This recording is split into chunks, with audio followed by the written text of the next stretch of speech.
this 1969 LP from Verve sounds way better than the version that's on Koba's. I rate this album very highly. Hard bop is what I found the style called. It's kind of this strolling jazz guitar setup. Like, to dance to it, you'd line people up like facing each other in a long line, and then take turns like walking down the aisle there and strutting it up and doing the dance like that. Or be playing in the background of a movie scene at a jazz club just before we get a sultry camera shot of the seductive singstress with a heart of gold who's just about to go on stage. The $10 I paid is well worth it if you like physical media and melodic jazz. I love the horn section. There was a period of my life where I only listened to music with a horn section. So this is right up my alley.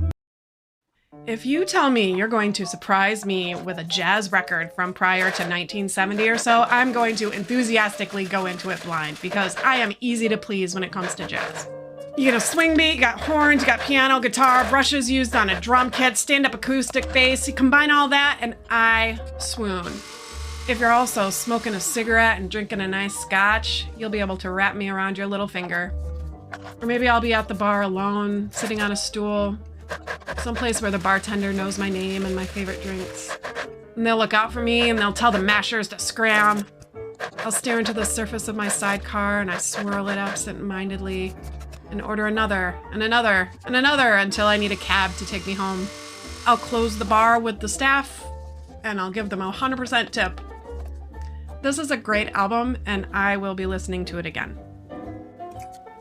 I think maybe people might wonder why I don't buy or talk about newer music. You know, the music people actually like. I don't have the world's most trained ear and my stereo setup really isn't all that high end, though I do try to get equipment that can do the music justice. I do hear a difference between modern digital music and the LP versions. How much is that the media itself and how much is the mix and production? I wouldn't call vinyl inferior or superior, it's just different. Old pressings though do sound different to me versus the digital versions. And some records I find don't even seem to be available digitally. So that's where I've been leaning lately with my record listening. Big band music and records like this one are scoffed at these days, it seems, but Glenn Miller is a perennial favorite for a reason. You can often find albums like this for 25 cents at a garage sale or a thrift store, and that's a testament to the durability of the LP format. This album was released in 1956 on RCA Victor, and I paid $1.50. The saxophone gets all of the reed love these days, but I think the clarinet is unappreciated and deserves more praise. The blues won't stick around long while listening to this 1960 record. It's an upbeat, swingy jazz mostly. There's some slower tempo, introspective stuff too.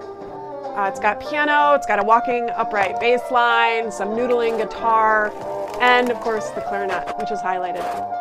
It might be a bit too sentimental for some people's taste. I think it's great. You can listen to it on YouTube or Kobo's if you want to try it out, or if you can't find it on LP. I paid $2 on Discog, and it's the perfect album to play at something like a dinner party. The style of this album is like a jazz club female vocalist being accompanied by some really high pedigree horns, piano, electric guitar, stand-up bass musicians. I'm usually alone when I listen to music. It's been that way most of my life.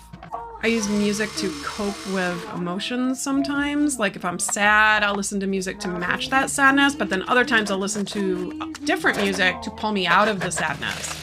This record is the kind of record that would be useful to help pull me out of a bad mood. It's a lot of fun. It's got funny lines, it's got sexy lines, it's got these warm, sultry vocals, it's got playful solos. It's a lot of fun.